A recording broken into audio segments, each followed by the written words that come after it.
কতদিন ধরে চলতেছে? কতদিন ধরে চলতেছে মানে? কে ছিল এটা? আমার বেস্ট ফ্রেন্ড। বেস্ট ফ্রেন্ডকে কি ওইভাবে আই লাভ ইউ বলে? কেন বেস্ট ফ্রেন্ডকে আই লাভ ইউ লেখা যায় না? আচ্ছা সমস্যা কি তোমার? তুমি কখনো চিন্তা করছো তোমার নিজের কোনো লেভেল আছে? তারপর আমি এতদিন তোমার সাথে রিলেশন কন্টিনিউ করছি, আর তুমি এখন এসব ছোট ছোট বিষয় নিয়ে আমার কাছ থেকে কৈফিয়ত চাচ্ছ? আমি তো যা জিজ্ঞেস করছিলাম কি এটা। কেন জিজ্ঞেস করবা? এটা জিজ্ঞেস করার কোনো ব্যাপার হলো? দেখো আমার আর এসব ভালো লাগতেছে না। আমি তোমার সাথে আর এই রিলেশন কন্টিনিউ করতে পারবো না। আমার মনে হয় এখন আমাদের আলাদা হয়ে যাওয়াটাই ভালো। ভালো থাকো।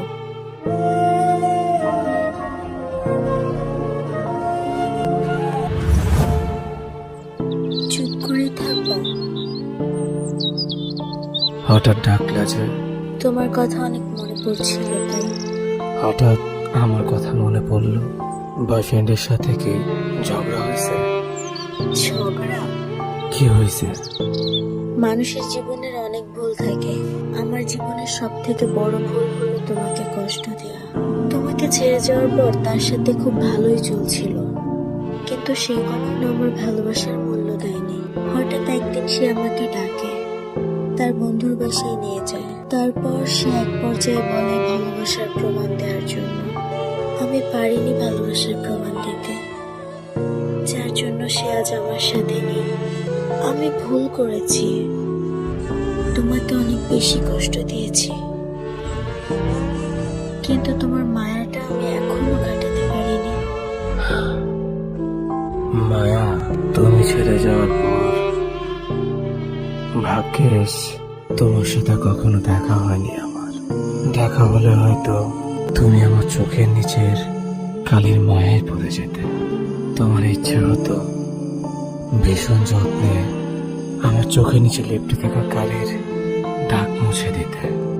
ভাগ্যেস গত হয়ে যাওয়া দিনগুলোতে একটা বড় তোমার সামনে পড়িনি। মুখোমুখি হলে আমার অসহায় মুখটা তোমার সামনে পড়ে যেত।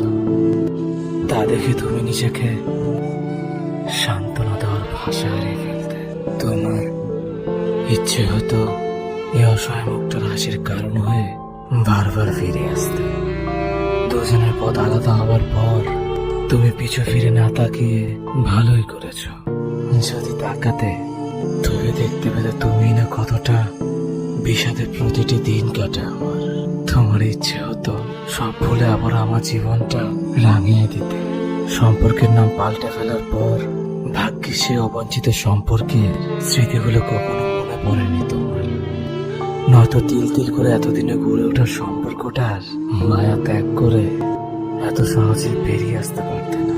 তুমি চাইলে সমস্ত চাহিদা বিসর্জন দিয়ে এ অযাচিত সম্পর্কের রেস ধরে আমার হয়ে থেকে যেতে।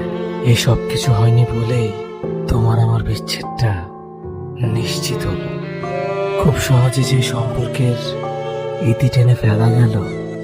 আজকালকার সম্পর্কগুলো এমন হয়, শুরুটা ভালোবাসা দিয়ে আর শেষটা বিচ্ছেদ দিয়ে। মায়া এমন একটা জিনিস যেটা একবার কার প্রতি চলে আসলে সহজে সেখান থেকে বেরিয়ে আসা যায় না। চলো না আমরা সবকিছু আগের মতো করে ফেলি।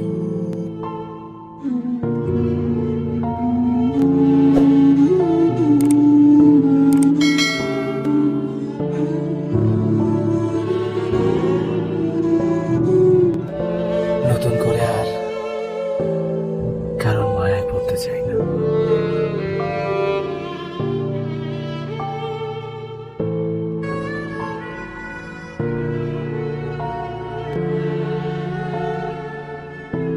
একটা মানুষকে দিলে দিলে শেষ করার জন্য একটা মানুষের মায়াই যথেষ্ট। আমরা যাকে সব থেকে বেশি ভালোবাসি তার মায়া ছাড়তে আমাদের অনেক কষ্ট হয়। যে মানুষটা আমাকে ছেড়ে একবার যেতে পারে সেই মানুষটা আমাকে 1000 বার ছেড়ে যেতে পারে। ভালোবাসা হয়তো একটা সময় শেষ হয়ে যাবে,